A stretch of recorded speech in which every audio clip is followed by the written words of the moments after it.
बिस्मिल्लाहिर्रहमानिर्रहीम। आज 3 अहम केसेस की समाअत है। Number 1, cipher case. जैसा कि आपको पता है कि बाहर से धमकी मिलती है और इमरान खान साहब की हुकूमत को हटा दिया जाता है, बजाय ये कि जो उस साजिश में शामिल थे उनके ऊपर कार्रवाई होती। खान साहब के ऊपर मुकदमा भी बनाया जाता है, जेल में भी डाला जाता है।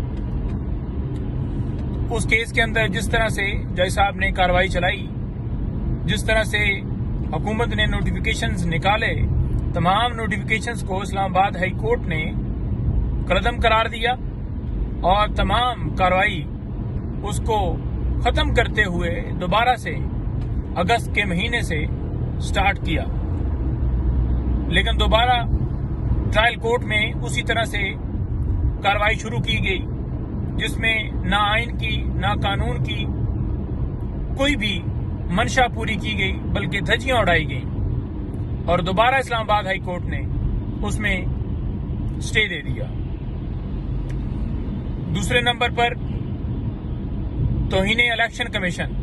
अब इलेक्शन कमीशन जो है वो अदालत नहीं है, वो एक कमीशन है। वो तौहीने अदालत की कार्रवाई कर ही नहीं सकता, वो तौहीने अदालत की कार्रवाई कर रहा है। तो वो भी जेल में खुद चल कर गया है, जैसे कि दूसरी अदालतें गई हैं, सिवाय हाई कोर्ट और सुप्रीम कोर्ट के। बाकी अदालतें खुद जा रही हैं जेल में।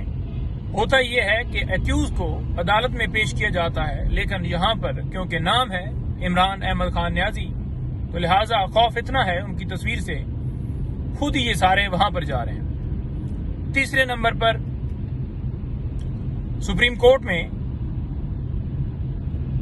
तौहीने अदालत की दरख्वास्त जो दी थी वो फिक्स है, जिसमें लेवल प्लेइंग फील्ड के हवाले से जो पहले गुजारिश की थी और सुप्रीम कोर्ट ने हदायत दी थी कि इनको सुन के उसका सदेबाब किया जाए। लेकिन आपने देखा कि जो सदेबाब हुआ, जमशेद दस्ती साहब की भी मिसाल आपके सामने है कि किस तरह उनकी वाइफ को नंगा किया गया और उनके बच्चों के ऊपर जो तशद्दुद किया गया, तो वो भी आपके सामने है। इसी तरह से पूरे पाकिस्तान भर में जिस तरह से लोग उठाए गए, तजवीज़ कुरिंदे, तायद कुरिंदे, और जो लोगों के साथ सलूक किया गया, पाकिस्तान में ऐसी कहीं मिसाल नहीं मिलती।